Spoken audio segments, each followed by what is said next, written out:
You know what I'm talking about, though.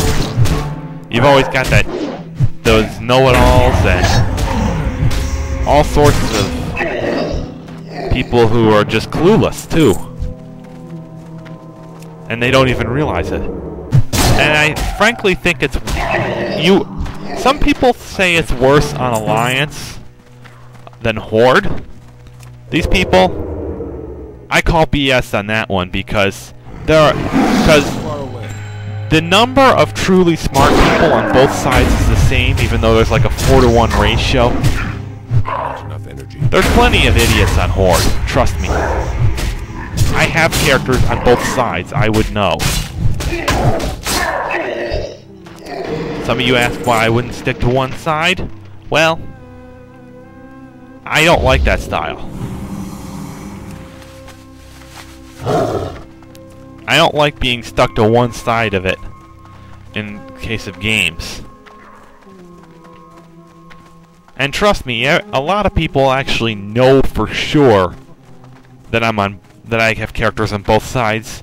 Some people identified me on one side by characters on another. Alright, let's see here. Does this beat...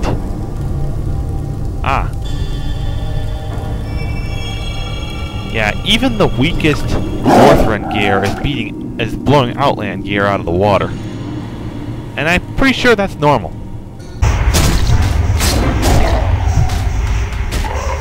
Dang it. Forgot to lock my command bar.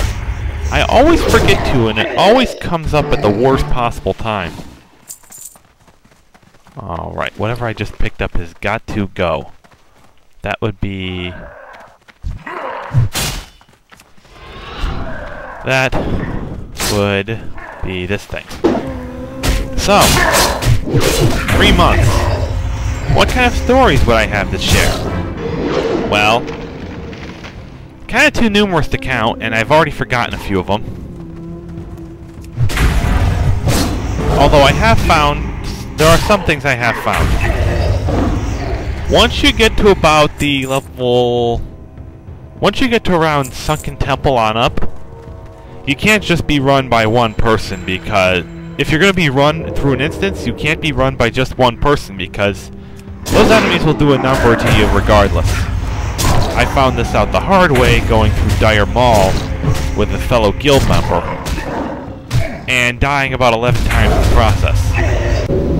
And about the same point, you really need to know your build and stick to it.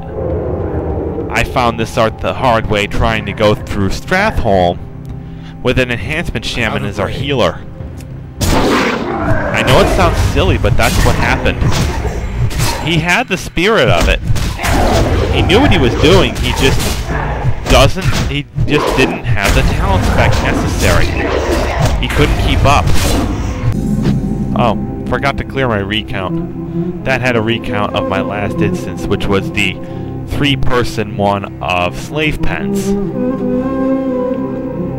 The Hunter died a couple times.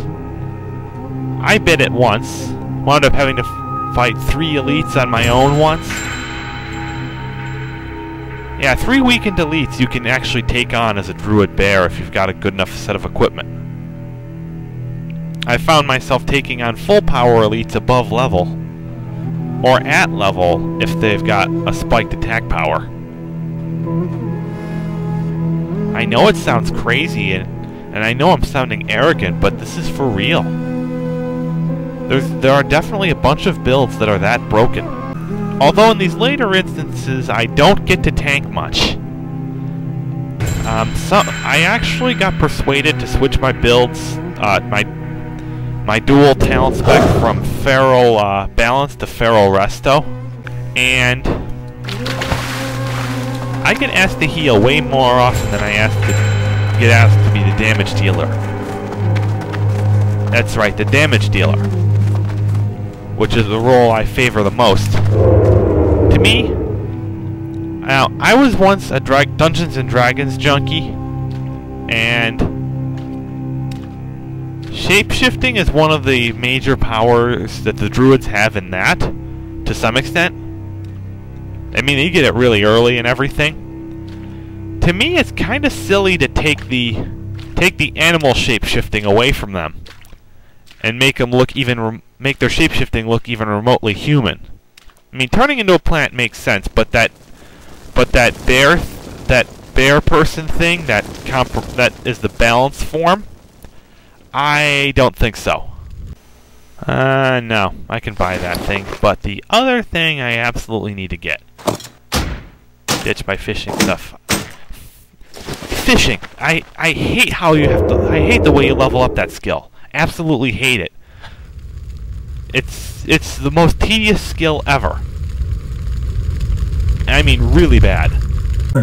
I mean, if it scaled a little better with the cooking skill, I could understand. It doesn't even scale with that skill at all. You'll have fished up 100 different things, and your fishing skill will only go up like 5 or 6 points. Well, okay, 10 in the case of 100 fish up items. But your cooking skill will have gone up about 70. Okay, slight exaggeration there. That's more of the case for someone with a really low cooking skill. But I think you get my point. Now, another thing I'd like to comment on. Various classes in player versus player. I haven't had the chance to actually get in a duel against every single character class, but here's my thoughts. Druids, balance 1 seems to be a keep-away strategy as far as I've seen. Resto, I mean, I don't know why you'd do Resto in a PvP environment, although it seems like you'd win by making them puncture themselves to death on your Thorns ability, or something like that. If they even tried that approach. Feral is just absolutely mean. You got a half-strength warrior and a half-skill warrior and a half-skill rogue. And most people go with the rogue, the rogue half, it seems, in player versus player. The cat form, the one I've been using for half of this.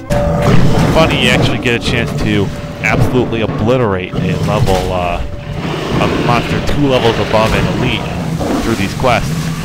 Okay, back to my discussion on player versus player before I got distracted. Warlocks, I absolutely hate warlocks in player versus player. They screw with your head so much.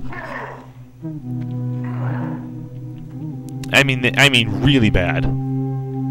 Fear effects are what kills most people in player versus player, trust me. Warriors, basic stuff really. I'm not sure what they have, that's not one of my expert areas, neither was Warlock. Rogue really isn't either, although rogues are just, as far as I know, rogues are just interrupt friendly. They'll just stun lock you big time. They're the best to stun lock, too. Death Knights. Death Knights, you really can't play a keep-away game, as far as I know. I mean, you could, after the first Death Grip, but you gotta worry about Chains of Ice. That'll just rip you a new one. Shamans. I'm just gonna focus on Elemental and Enhancement Shamans. Enhancement is gonna be right in your face, as far as I understand. Elemental, I think they'd abuse stuff like Frost Shock, but I haven't had the chance to duel one. Mages, another class I hate. At least the Frost ones. I don't see most player versus player doing anything other than Frost mages. But they're the keep-away specialists along with hunters. I hate mages more because, well, it's just so aggravating. You got such a little wimpy guy, and he's absolutely screwing with you entirely. Priests. I'm told that disciplined priests do better in player versus player, but I'm more used to seeing shadow priests, and those guys are absolutely insane. It's another of those broken builds. Okay, next topic, add-ons. I have a couple of minigame add-ons over here, but the add-ons I've been most inclined to use are the Atlas Loot, Quest Helper, Cartographer. I know there's a couple others. There was a recipe one, I think Akis Recipe List or something. That you'll want to get just because... Have a good one. It's a pain finding that one... Just that one recipe that you're See you around. missing. Once my work schedule lets up, I'll make sure you guys get more Neverwinter Nights video. It might even be tomorrow. And I also need to remember to practice this voice thing, just because I've gotten rusty from not doing it in a while. This is Frosty signing out for now.